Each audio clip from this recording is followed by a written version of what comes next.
Hello everybody, this is our first video lecture, and in this video lecture I will cover chapter 4. I divided these chapters into two parts because I don't want this video to be too long for you to watch.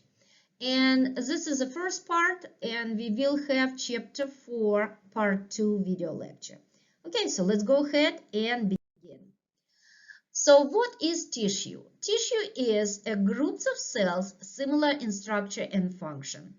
Or you can change it a little bit, this definition, and say that tissue is a group of cells similar in structure and performing common function. Because function can be quite different for some tissue, especially for nervous tissue, but it's all they all work together to do what this tissue is supposed to do in your body. So when we're looking at types of tissues, we divide them into four major groups, four major types: epithelial, connective, muscle, and nerve tissue. So on this picture, you see different organs that are part of different organ systems. And organs, what is organ? Organ is a structure that is made from more than one tissue type, right? So if you're looking at the brain, so the major tissue is nervous tissue, but because brain is an organ, it will have some other tissue, like a connective tissue, like epithelial tissue, that also going to be part of the brain. But nervous tissue is mostly found in the brain, spinal cord, and nerves. When we talking about muscle tissue, we have three types of muscle tissue: skeletal muscles attached to your bones, muscle of the heart or cardiac muscles, and muscles of wall of hollow organs, smooth muscles. Epithelial tissue will form boundaries. It will protect, secrete, absorb, and filter. So over here, for example, you have epidermis of the skin that is made from epithelial tissue. It's also line your GI tract and also lining your respiratory tract. Also, your glands, both endocrine and exocrine glands, are primarily made from epithelial tissue. And here, for example, connective tissue will form your bones, tendons, fat. Okay. So, two major types of epithelial tissue by location and function are covering and lining epithelia. And for example, that will be epidermis of your skin. It will be endothelial cells that cover the lumen of your blood vessels. And another type is glandular epithelia. And glandular epithelia will be found in your endocrine and exocrine glands. So here's some characteristic of epithelial tissue. Characteristic number one: cells of epithelial tissue, they have polarity. That means they have apical and basal surfaces. And apical surface is upper surface and it's free, and basal is lower and attached to the basement membrane. So apical surface can bear microvilli or cilia. For example, if we have microvilli, those will be brush border in your intestinal lining, or cilia can be found in trachea. And that's the apical surface. And the basal surface will rest on a basal lamina that is non-cellular structure made of glycoproteins and collagens. Another characteristic of epithelial tissue is that cells are close together. They packed closely to each other. They connected through the tight junction and desmosomes, and that allows them to form continuous sheets. Characteristic number three, epithelial tissue always supported by connective tissue, and it will be reticular lamina. Reticular lamina is deep to the basal lamina. We already mentioned basal lamina is a cellular structure, and reticular lamina, it will be a part of the connective tissue. Together, reticular lamina and basal lamina make a structure that we call basement membrane. So all epithelial tissue cells, basal layer of the cells resting on a basement membrane. Epithelial tissue are a vascular tissue. That means it doesn't have blood vessels, but it is innervated. And because it doesn't have blood vessel, it must be supported by connective tissue that is actually quite vascular. So it has lots of blood capillaries and blood vessels. So connective tissue allow epithelial tissue to get oxygen and nutrients and through the diffusion, and also remove all waste products, right? So connective tissue is supported by, epithelial tissue is supported by connective tissue because it is a vascular. So it gets its supply of oxygen and nutrients from the connective tissue underneath it. And the last characteristic of epithelial tissue, they have a high rate of regeneration. That means that we do have stem cells in the epithelial tissue that constantly divide by mitosis to replace damaged cells or cells that are lost, and so on. So how do we classify epithelial tissue? You need to ask two questions. And the first question is, how many layers? And if we have one layer, then we call it simple epithelium. And that means that all cells touch this basement membrane. If we have more than one layer, we call it stratified epithelium. And only basal layer touches a basement membrane. So here on this diagram, you see a simple epithelium. When we have, here we have flat cells, right? 3 cells, they close together, they actually connected through the junctions here, like tight junction, desmosomes, and each cell touches basement membrane. So that's a simple epithelium. And this one is stratified because we have more than one layer. And you can see clearly here that we have free or apical surface, and we have the basal surface, and those basal cells, they touching basement membrane. So that's a stratified epithelium. The second question we ask when we classify tissue, what is the shape of those cells on the apical surface? And we have 3 major shapes: squamous, cuboidal, and columnar. And right, and it says over here, if it's stratified, we actually are not looking on any other layer of cells rather than apical layer. So we're only looking at the apical layer and see what is the shape of this apical cell. So here's our 3 different shapes. We have squamous or squamous. Squamous means flat. Then we have cuboidal, and you can guess they have cuboidal shape, or columnar that look like little columns. So here we have it. Epithelial tissue always has 2 names. So we're going to start with number of layers and then the shape of the cells. So this one is simple cuboidal, simple squamous, and simple columnar. And this one is stratified squamous because we have more than one layer of cells, right? And here, let me show you something. So actually, when you see over here, those cells are cuboidal, right? Like these cells. But when you try to classify, you're only looking at this apical surface, right? So here's your apical surface, and apical surface, those cells are squamous. That's why this type of tissue classified as a stratified squamous. Okay, so what do you need to know about epithelial tissue? So for each type of epithelial tissue, you need to know description, function, and location. And epithelial tissue will be discussed in details in our lab lecture. So here is pretty much just only overview. Right, so here's our overview when we're looking at different type of epithelial tissue, right? Like we're looking at simple squamous here, right? That's a simple squamous. And we will talk about its function and location in a lab lecture, right? This is our simple cuboidal that forming those tubes, and specifically here inside your kidneys.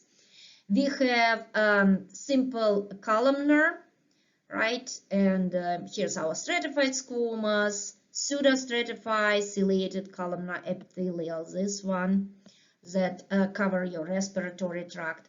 So again, this is overview, and as I said, we're gonna talk about it more in our lab lecture. So how about glandular epithelial, right? So remember I told you that that epithelial tissue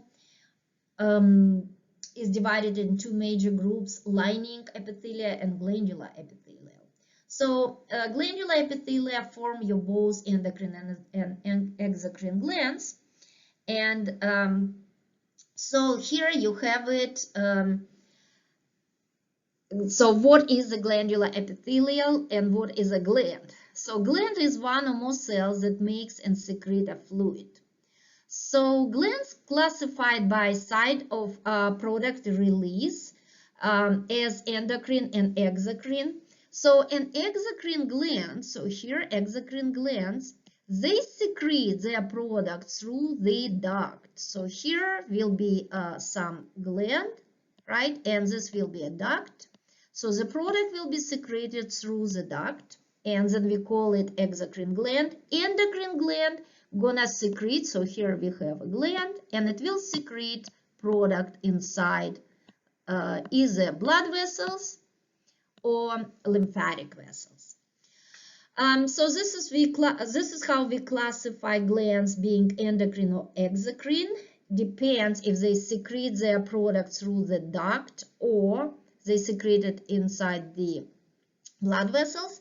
Also classified based on the relative number of cells, unicellular, right, over here, one cell, or multicellular. Okay, so let me just try to remove all this, my beautiful pictures here, right, here we go. And next slide. So here's our endocrine glands. Ductless glands secrete hormones that travel through lymph or blood to target organs. And here you see the diagram. This is the, oops, sorry, I need to take another. Right, so here's our exocrine gland, right? And here's the gland shown here in the yellow color, and this is the duct. Or endocrine glands that secrete their product, we call it hormones, inside these blood vessels, right? Okay. So again, let me just make sure I remove all this stuff. So exocrine glands are more numerous than endocrine glands, and they secrete products into ducts. And they secrete it either on the surface of your body, for example, your skin, and it will be your sweat gland, your oil gland, or it can secrete their product into a body cavities, for example, mucous glands that can secrete their product in your oral cavity or in your trachea. It can be salivary glands, also secrete the product through the ducts in your oral cavity over here.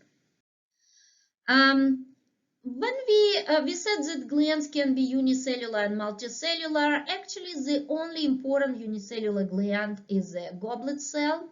So over here you see the cartoon of the goblet, cartoon picture of a goblet cells, and this is photomicrograph. And it's a cell, has a cell membrane, and it has a nucleus and all these different organelles, but it has lots of rough ER, right? And if you remember, the function of rough ER is a synthesis of proteins, right? So and here we have lots of secretory vesicles that contain mucin, and then this mucin will become a mucus. When we're talking about multicellular gland, they actually have a secretory unit and a duct.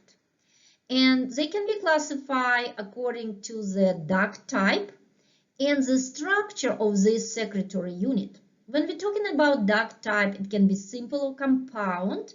And when we're talking about secretory unit, it can be tubular. And you can guess it looks like a tube. Alveolar. And alveolar is a sac. Or it can have both tubes and sacs. And we call it tubular alveolar.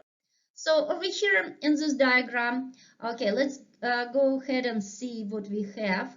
So we have classification based on a duct type, right? And classification based on the secretory unit structure. Sorry for that. So based on a duct structure of the duct, we have a simple duct or compound duct. So you can see here, this is shown here in the yellow color, that's a simple duct. Here's a yellow part, simple duct. And here you can see how we have this branching structure, right? So that's a compound duct. So it's made from more than one duct.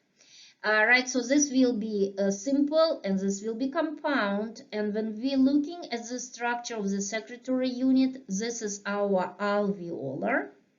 This is also alveolar, right? And this will be our alveolar as well, and with our tubular. So that's alveolar, alveolar, alveolar, and this is tubular alveolar. Oh, over here, right? So here's, it says that's the secretory unit look like a tube. So now let's look at the names. So we're gonna start with the structure of the duct first. So this will be simple tubular, right? Duct is simple and secretory unit is tubular. This is simple branch tubular. So simple duct and branch tubular secretory unit. And this is compound tubular. This is our simple alveolar. This is simple branched alveolar. This is compound alveolar. And this is the last one, compound tubular alveolar. Because if you look over here, you guys will see that the duct is definitely compound, right? Because we have all these branches of the duct. So duct is compound. And when you look at the secretory unit, well, this is our alveolar, right? And this is the tubular. So it's a tubular alveolar. So it's a compound tubular alveolar, right? Again, compound alveolar, simple, one duct, branched alveolar, right? Simple alveolar, simple tubular, simple, because we have only one duct, branched tubular, right? So here's our tubules, and this is our compound, right? You see we have branches and tubular. So compound tubular, because secretory unit is a tubular unit. Okay, so let me erase everything very quickly. Okay, here we go. Okay, one little bit more. And we're done. Okay, so we also can classify exocrine glands by a mode of secretion. So just kind of like, let's stop here for a second and just remember what we're talking about. So we talk about first of all, why we even talking about glands? Because glands are made from glandular epithelium. We're talking about epithelial tissue, right? So we can classify glands into two groups. First, exocrine and endocrine. And this classification based on where they secrete their product. If they secrete it through the duct on the surface of your body or inside a lumen of your internal organs or some maybe cavities like your oral cavities, then we call them exocrine glands. If they secrete their product into blood or lymph, we call it endocrine glands. And endocrine glands don't have any tube, right? So then we look at how many cells I actually made this gland.